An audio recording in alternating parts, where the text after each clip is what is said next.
Saya kadang-kadang kalau sholat ya, lagi sadar betul gitu lagi sholat. Kadang-kadang ini tuh keluh. Gak nyampe seperti itu. Saya tuh jarang sholat itu, doanya lengkap kayak kalian. Kadang-kadang baru mau sebut, wah nusuki, bener nih. Itu dalam hati suka bilang begitu. Bener nih, suka ada gitu loh. Udah saya stop, udah ya, saya sujud lagi. Apalagi, wabizalika umirtu, saya siap menerima apapun perintahmu. Wa ana awalul muslimin, keren. Bahkan doa kalian lebih keren lagi. Wa ana minal muslimin, lebih keren dari Nabi Ibrahim. Betul gak? Nabi Ibrahim sekelas beliau yang sudah jumpa dengan Tuhan gak berani bilang wa ana minal muslimin. Beliau mengatakan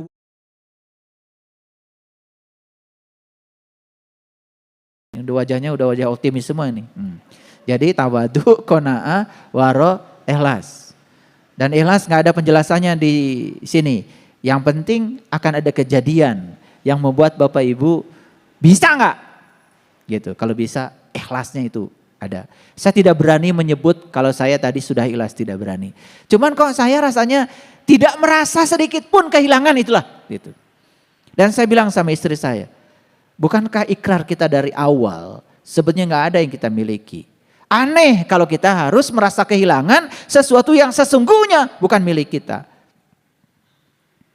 Kan setiap sholat bacanya bagus, keren. Inna sholati. Teruskan, kalian mah pinter. Teruskan. Dan saya mah cuma sampai di situ doanya. Jarang saya baca di soal di sholat lengkap. Izin ku Allah. Kalian mau lengkap pasti. Coba. Inna sholati. Wa nusuki. Terus. Aduh. Wa mahyaya. Tambah deui. Wa mamati. Lillahi rabbil alamin. La syarikalah. Wa bizalika umirtu. Wa ana awalul muslimin. Kalian mah hebat ya. Berani. Saya kadang-kadang kalau sholat ya. Lagi sadar betul gitu lagi sholat. Kadang-kadang ini tuh keluh. Gak nyampe seperti itu. Saya tuh jarang sholat itu. Doanya lengkap kayak kalian. Kadang-kadang baru mau sebut. Wah nusuki, bener nih. Itu dalam hati suka bilang begitu.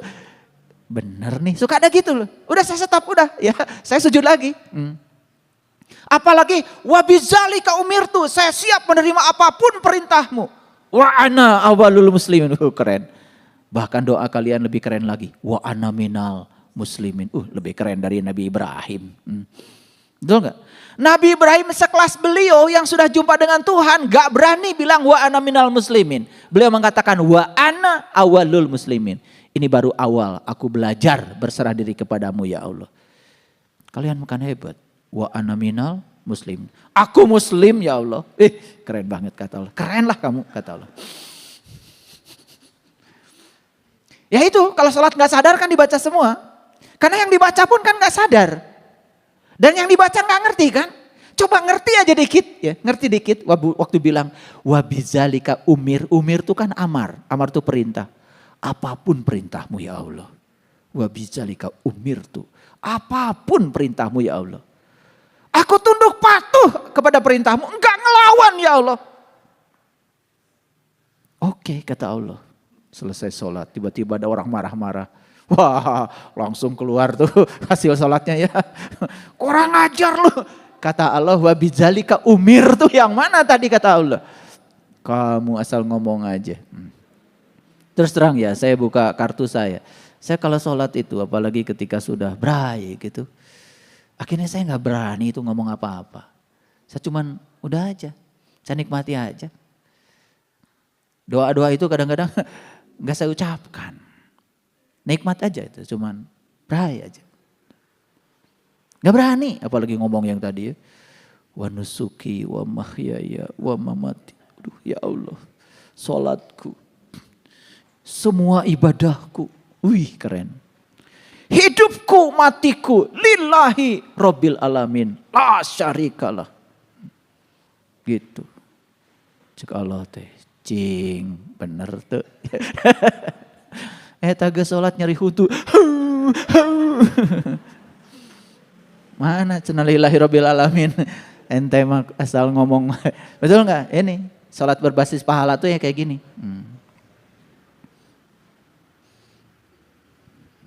Coba nanti ketika sudah berhadapan di sholat itu coba. Ucapkan pelan-pelan dengan kesadaran. Mungkin ada situasi kita nggak berani lagi ngucapin itu loh.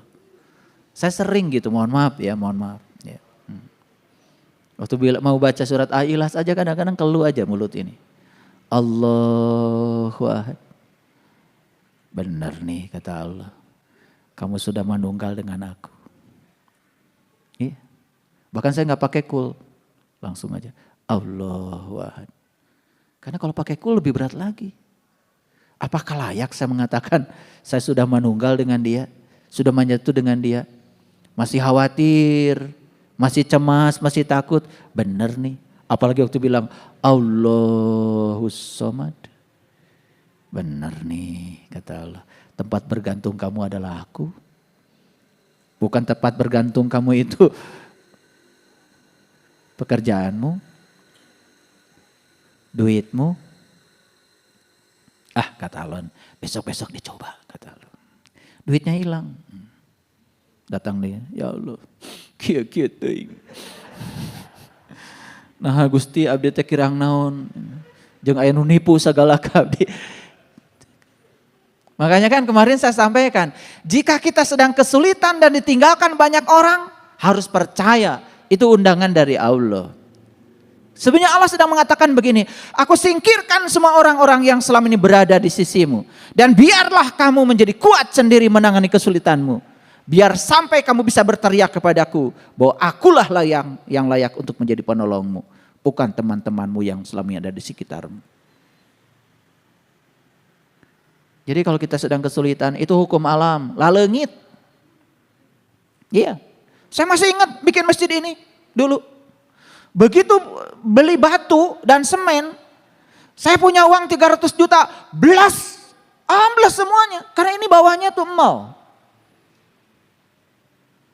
Saya katakan ke teman-teman, ini uang 300 juta, amblas ini jadi pondasi. Hilang semua. Yang pergi kemana hilang. Jadi saya udah tahu di situ. Model-model manusia tuh udah kelihatan. Kalau berbicara kebaikan, yes. Tapi kalau melakukan kebaikan, leungit. Ya, ngalah leungit. Iya. Dan biasanya orang yang suka riweuh dan ribut, biasanya tidak berbuat. Coba, suruh ngomong pemain bola tentang bola. Bingung dia, padahal pinter main bolanya. Tapi pengamat bola suruh ngomong coba. Wih luar biasa. Sebetulnya kalau digilken aja dulu sedikit, sabar dulu, dibawa dulu ini buru-buru ditendang sih. Bawa dulu sedikit, kocek dulu. Pasti masuk. Padahal di titah nyepak 2 meter juga mungkin udah rematik. Itu bedanya. Makanya lihatlah, orang yang suka ribut itu biasanya tidak berbuat. Dan biasanya yang suka ribut itu yang suka mencari-cari alasan untuk tidak berbuat. Yang berbuat biasanya di belakang layar, cicing.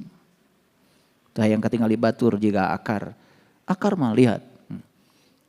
Semua makanan disuplai oleh akar untuk semua pohon. Betul enggak? Dahan tanggung jawab akar, ya, pohon tanggung jawab dia, ranting, daun sampai buah kata akar, semua tanggung jawabku. Dah ya akar pameran kaluhur. Cari cing, ya akar mendihanap. Makin dalam, makin gelap, makin banyak supply makanan yang dikasih oleh akar. Diam saja di bawah, tidak pengen tampil. Ya sugan akar ujuk-ujuk kaluhur, itu jasa kuring ya. Ayat nu akar. Kalau akar masuk di dunia terang, masuk di dalam tempat yang terang, paeh tah tangkal nangge. Begitu akar muncul ke permukaan, tangkalnya juga mati. Betul nggak? Iya. Muliaan mana coba kalian sama akar? Muliaan akar. Bener nih. Bener nggak? Iya akar mah mulia banget. Gak pernah pameran, betul gak? Keren. Coba akar itu terus aja. Memanjangkan diri, cari mineral, belah mana. Akar tuh cerdas loh, tahu di mana ada makanan buat ngasih makan pohon. Makanya dia terus ke bawah mencari dalam kegelapan. Demi untuk menyenangkan pohon, demi untuk menyenangkan manusia ujungnya, betul Pak tidak? bukankah pohon itu menjadi besar, tangkal kainya dicokot ku jelema. Betul nggak? Oksigen yang dihasilkan keur jelema. Daun, ranting yang kering buat kayu bakar keur jelema. Komo buah nama. Tara amit-amit acan, betul nggak? Iya, mipit teh tara amit. Sugan mau mipit teh, punten ya. Dicanak ya buahna tur nuhun. Kitu teh. Ara da sanu urang. Makanya isuk-isuk teu buahan deui. Ya, coba lihat tuh di tempat saya. Ya, semua pohon berbuah aja terus rajin. Karena kalau mau diambil saya pamitan dulu. Terima kasih ya udah ngasih buah, kamu keren. Aduh, saya malu sama kamu. Kamu dari kecil itu buah dipelihara udah gede buat saya semuanya. Kan gak ada pohon nangka makan nangka. Sugan cek tahun nanti, kade sesakan tuh euy. Gak ada. Mangga pipit we sadayana, sugan cek mangga teh. Punten atuh sesakeun hiji mah. Kamu abdi teh. Betul enggak? Iya, coba kalian panen pete kan diala kabeh. Betul enggak? Iya. Lebetkeun kalau mari es sadayana satahunun. Jadi peuteyeun atuh. Ya. Baik, kita lihat sekarang Quran surat 2 ayat 137. Ini masih babak awal nih, ya. Oke. 137.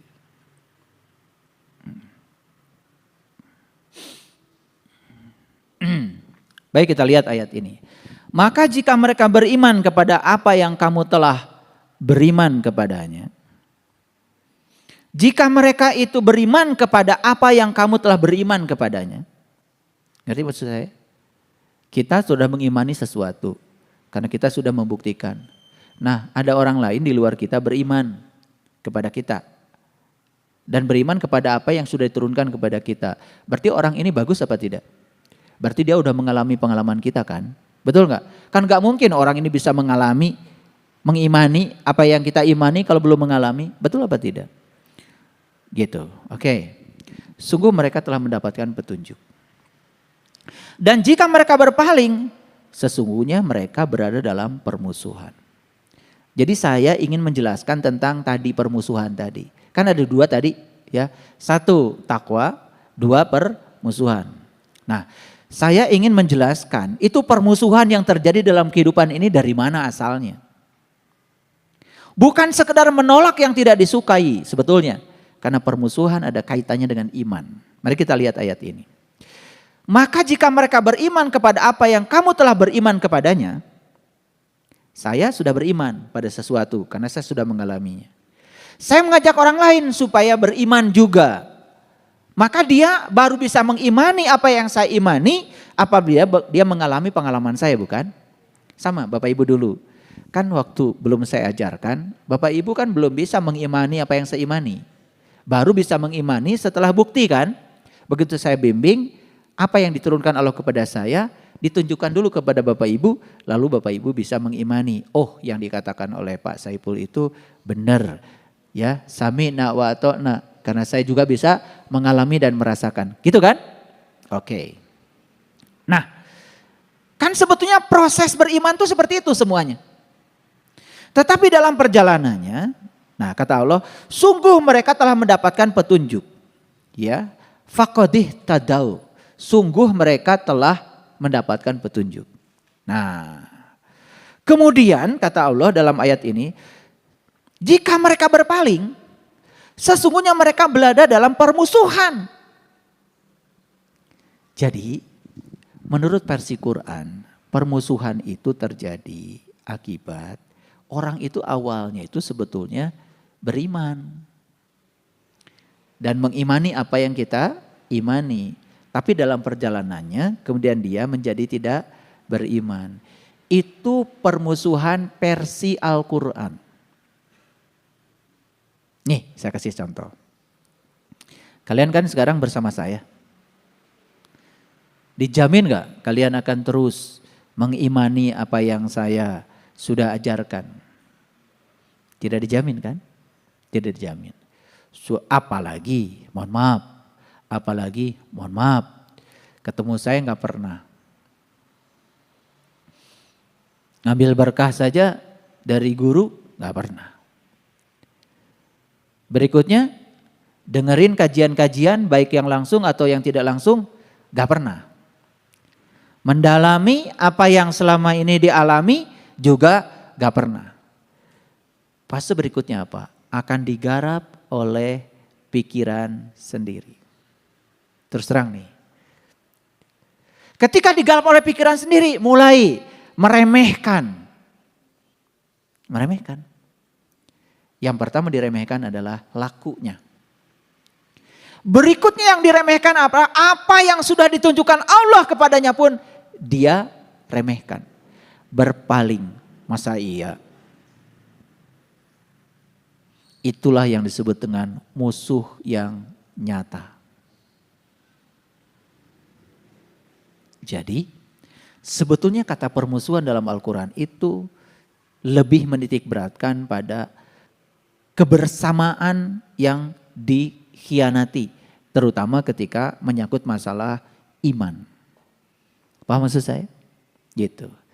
Dan saya membuktikan dalam kehidupan saya. Ternyata orang yang semacam itu memang luar biasa ujiannya. Karena dia merasa diri sudah tahu kan?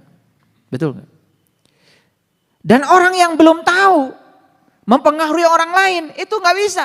Tapi orang yang pernah merasakan itu mempengaruhi orang lain sangat mudah. Betul? Udahlah ngapain belajar begitu. Saya juga kan pernah belajar. Mudah mempengaruhi orang? Sangat mudah. Makanya sangat masuk akal kalau itu dianggap sebagai mereka berada dalam permusuhan. Maka Allah akan memelihara kamu dari mereka. Dengarkan kata-kata saya. Jika ada orang yang semacam itu, maka Allah bilang, Allah akan memelihara kamu. Makanya tenang aja. Karena Allah akan memelihara kita. Tapi jangan overconfidence. Jangan terlalu percaya diri. Kita harus jaga, ngariksa tetap. Ya, ngejalanin ilmunya dengan baik.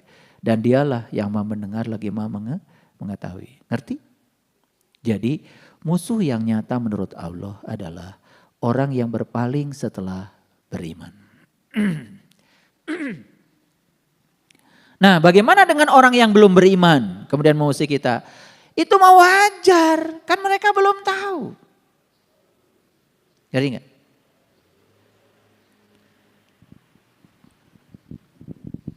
Saya tidak pernah memaksakan sesuatu pada orang lain.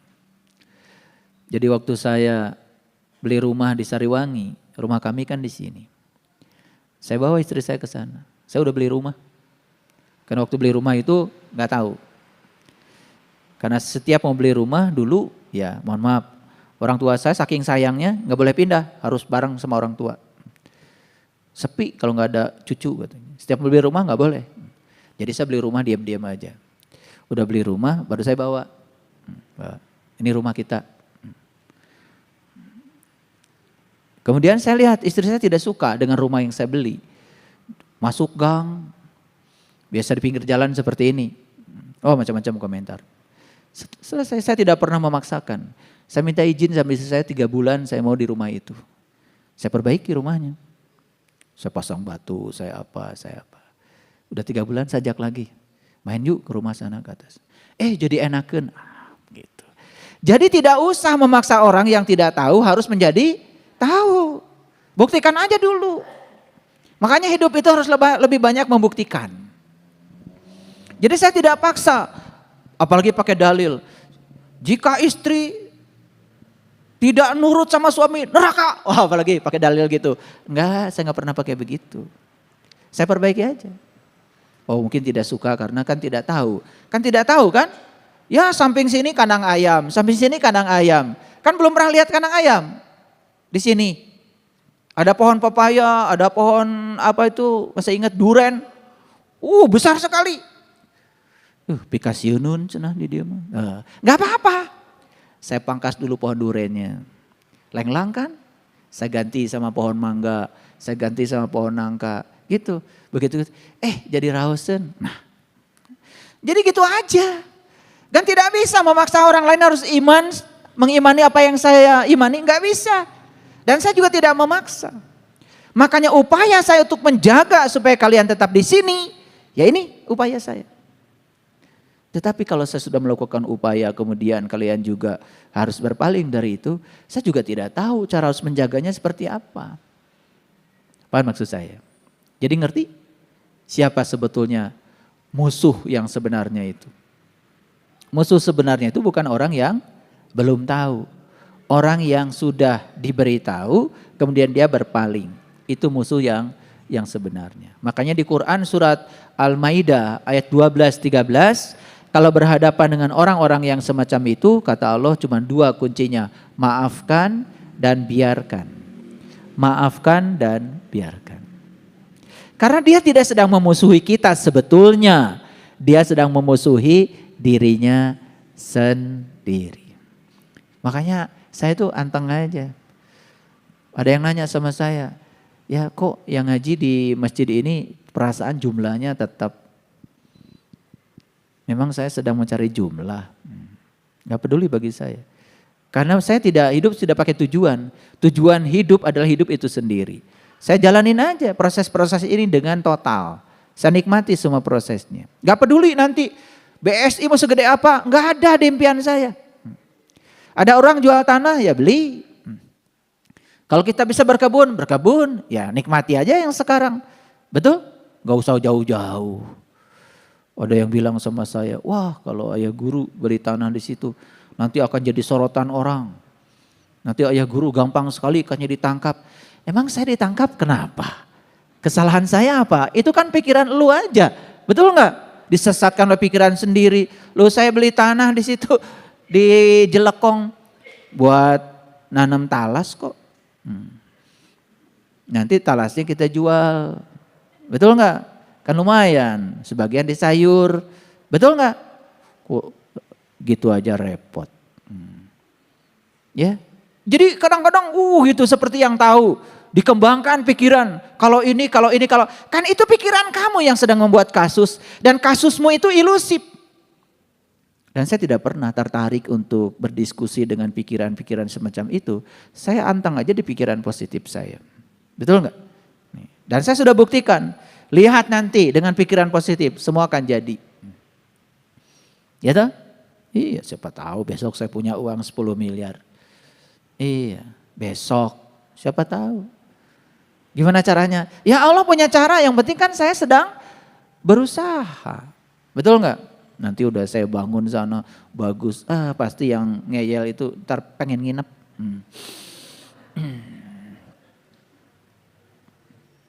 Ya kita lihat ya, surat kelima ayat 14. Ini lanjutannya, masih tentang permusuhan.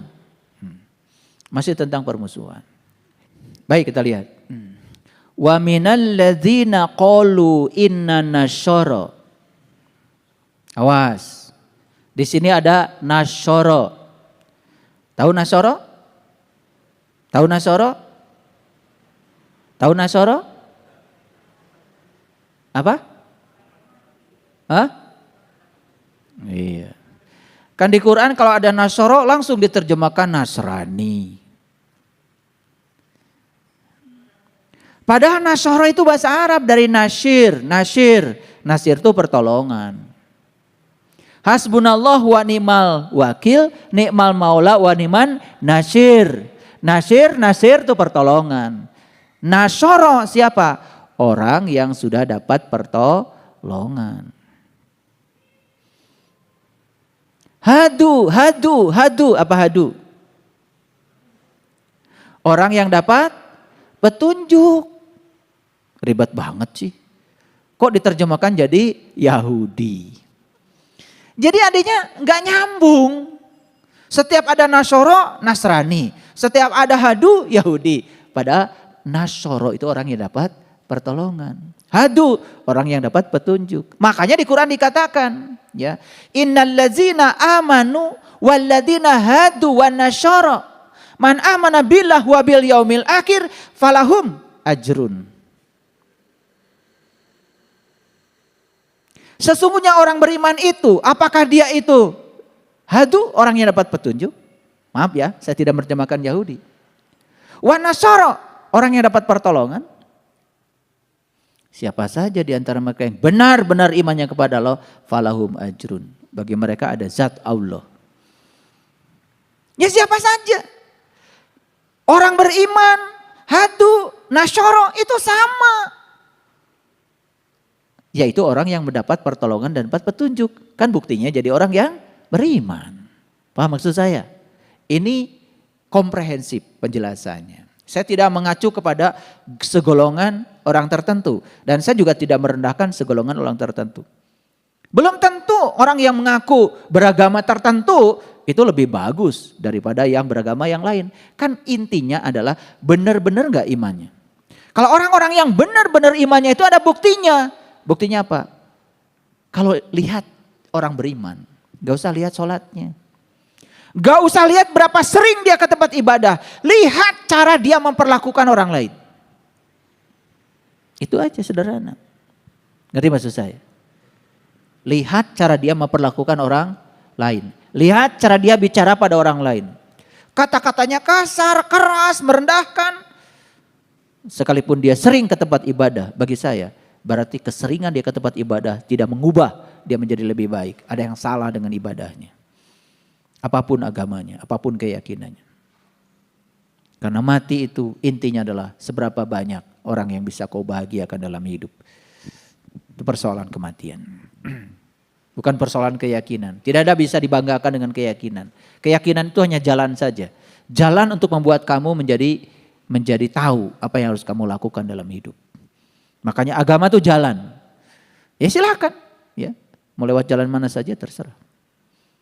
Tidak usah mengklaim jalan saya paling atau jalan saya satu-satunya, nggak usah mengklaim.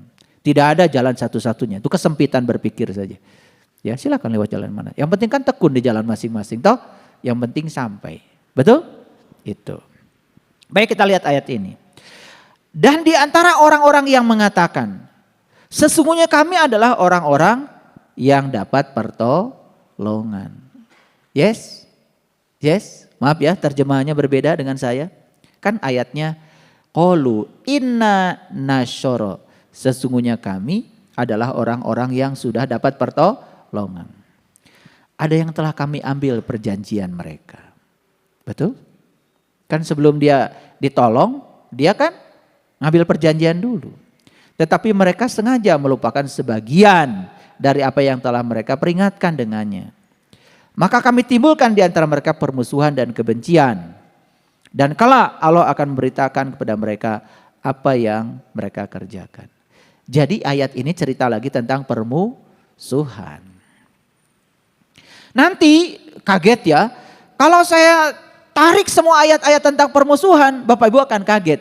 Karena ternyata permusuhan versi Quran itu diawali dengan penyimpangan terhadap janji dari orang yang sudah tahu. Ngerti maksud saya? Kan tadi ayat yang tadi yang saya jelaskan permusuhan itu karena dia berpaling. Ayat ini pun sama, orang ini sebetulnya sudah dapat pertolongan. Buktinya dia sudah diambil perjanjian. Tetapi dia sengaja melupakan apa yang sudah dikatakan pada dia pada saat dia mengambil perjanjian itu. Maka ketika dia sengaja melupakan perjanjiannya, maka dia akan menjadi musuh. Akan menimbulkan permusuhan. Dan akan menimbulkan kebencian sampai hari kiamat. Jadi kebencian itu akan dia pelihara sampai dia sadar, sampai dia berbangkit kembali. Bukan sampai hari kiamat nanti, ya kiamat yang dimaksudkan hancurnya alam semesta. Bukan, kiam itu artinya hari berbangkit. Jadi sederhananya begini, ada orang yang sudah dapat pertolongan tuh, dapat petunjuk tuh, sampai jadi orang beriman. Dia lupa dengan janjinya. Lalu dia ya melupakan apa yang sudah dia ikrarkan itu. Dalam perjalanannya dia akan memusuhi orang yang tidak sama dengan dia. Paham? Apa yang terjadi? Permusuhannya itu hanya berlangsung sampai dia bangkit lagi. Tetapi kalau dia tidak mau bangkit lagi, terus aja memperburuk dirinya sendiri, dia tidak akan bisa kembali. Clear? Jadi ayat ini menjelaskan kepada kita bahwa dalam perjalanan spiritual ini hati-hati akan ada musuh. Tapi yang namanya musuh bukan untuk dimusuhi, tetapi maafkan, biarkan. Jadikan mereka guru kita. Tidak semua orang cinta kepada kita dan tidak semua orang juga benci kepada kita. Terima keduanya apa adanya. Itu baru keren. Terima kasih. Assalamualaikum warahmatullahi wabarakatuh.